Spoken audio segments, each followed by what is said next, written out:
Bonjour et merci de votre fidélité. Nous démarrons ce flash d'information dans la région de Sédhiou. Le fleuve Casamance reste un frein à la mobilité des populations, faute d'infrastructures adaptées. À l'embarcadère Sédhiou-Sandiénéry, conducteurs de pirogues et passagers bravent quotidiennement les difficultés et les risques liés à la navigation. Une situation qui ravive les appels à l'endroit de l'État afin que ce fleuve ne soit plus un facteur d'isolement, mais devienne un véritable levier de développement. Reportage au Marcissé. Le fleuve Casamance constitue la principale barrière naturelle accentuant l'enclavement de la région de Sédhiou. Faute d'infrastructures adéquates, ce sont les piroguiers qui assurent la liaison entre les départements de Sédhiou et de Goudomp. Moi, je suis rentré à Sédhiou en 1999, formation 2 ans. Jusqu'à présent, moi, je suis là, à Sédhiou. Chaque fois, 5 000 francs, 7 000 francs, ça dépend. Toutefois, la détermination des conducteurs de pirogues assurant la navette entre Sédhiou et le village de Sandiénéry sur une distance de 3 km se heurte à de nombreuses difficultés qui compliquent leur travail. C'est les pirogues en bois et des pointes. Les pointes et du sel, ça ne va pas. Sur le sel tous du point comme ça, là, ça devient ruin, donc on ne peut pas travailler avec ça. La deuxième des choses, c'est à cause des gilets aussi. Les gilets qui viennent ne sont pas de bon état. Si tu achètes un gilet à 7500, si tu veux acheter 20 gilets, tu paies combien? Or que le traversé, c'est à 200 francs seulement. Actuellement, ça fait une semaine ici, il n'y a pas de carburant ici. C'est très difficile. Hein? Le mélange, on dit que c'est 1100 francs ici. Pompe 590. En cas de vent violent, la traversée devient dangereuse, comme en témoigne Sali Sonko, une passagère habituée du trajet. Lorsqu'il y a du vent, la traversée devient difficile. Certains piroguiers ne disposent pas de gilets de sauvetage en bon état. En revanche, lorsque le matériel, gilet et pirogue est fiable, la traversée se fait sans problème. Pour plus de sécurité lors des rotations, les piroguiers et passagers sollicitent le soutien des autorités compétentes. Il faut que l'État subventionne les gilets aussi et il nous donne des gilets de bonne qualité. On entend souvent dire qu'un pont sera construit ici. Si ce projet voit le jour, il facilitera nos déplacements. Ces navigants et usagers attendent que l'État prenne en charge les enjeux d'infrastructure afin que le fleuve ne soit plus un obstacle, mais un atout pour la région de Sédhiou. Omar Cissé, dans le cadre de la promotion d'emplois décents et durables et pour dynamiser l'économie locale, une coopérative productive solidaire a été lancée à Yaboyabo dans la commune de Sessem, département de Mbour. Et cette initiative du ministère des microfinances, de l'économie sociale et solidaire s'inscrit dans le programme lancé à Kumpentum le 22 mars dernier par le Premier ministre. Écoutons Binta Aou, qui est agent à la direction des stratégies et de la prospective du dit ministre au micro de Pape Kéré. Les CPS, c'est des coopératives productives solidaires qui reposent sur 3 critères.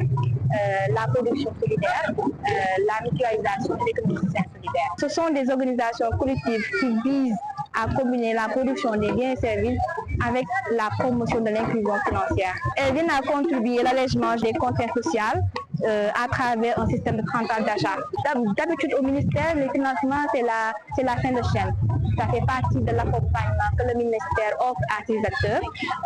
Parmi ces accompagnements, on a l'accompagnement technique qui est la formation. On forme nos acteurs d'abord en éducation financière comme en technique de formation pour enfin adresser les besoins comme les financements.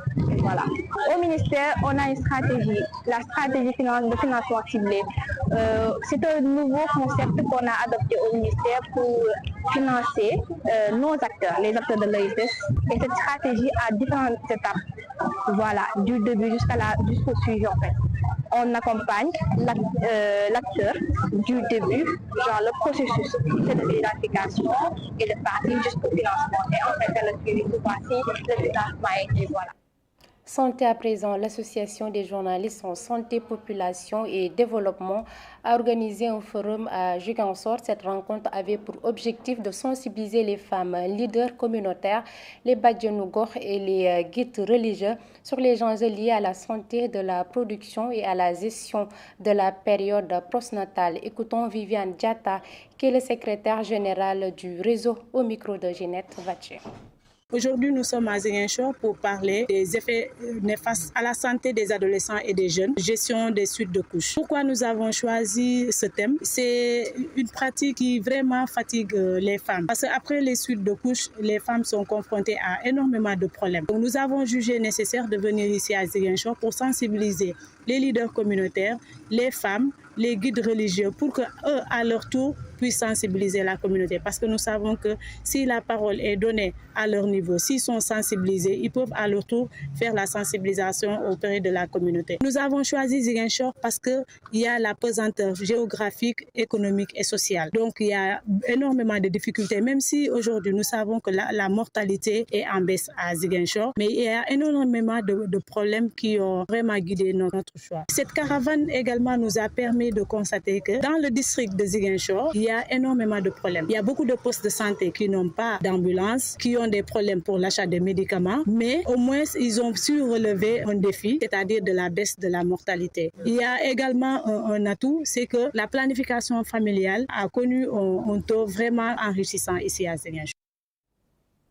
Et toujours sur la santé à Diofior, une avancée majeure dans le domaine de la santé se concrétise avec la pose de la première pierre de la toute première banque de sang. Ce projet vital pour le district sanitaire couvrant 5 communes, y compris les îles de la frontière gambienne, et porté par l'association Andobes. Il marque un tournant décisif dans l'accès de sang en cas d'urgence. C'est un compte rendu plutôt de Ndaya Missar.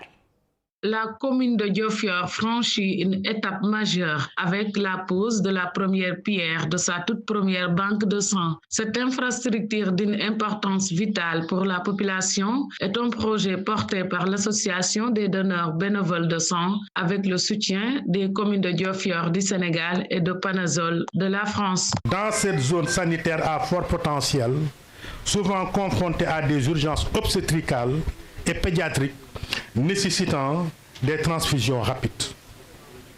Elle permettra non seulement de sécuriser l'approvisionnement en produits sanguins labiles, mais aussi de renforcer la qualité des soins et la prise en charge des urgences vitales.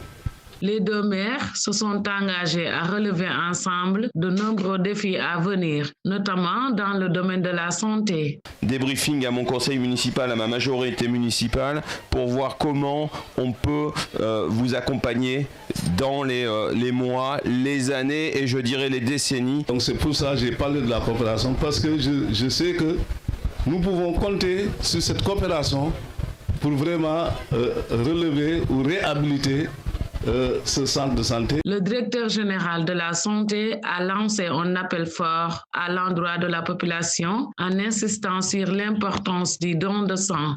Cette infrastructure ne sera pleinement utile que si elle est accompagnée d'un système performant de don de sang volontaire, d'une bonne logistique et d'un personnel bien formé. À cet égard, j'en appelle à une mobilisation citoyenne régulière et solidaire pour faire vivre ce centre. Le sang, un besoin vital, particulièrement dans les zones à fort taux d'accident. Dès lors, la construction de cette banque de sang représente une avancée concrète pour le système de santé de Diofior et des villages environnants. Cependant, des défis subsistent, notamment en ce qui concerne son bon fonctionnement et son approvisionnement régulier en sang. Ndaya Missar, nous terminons à Bignona.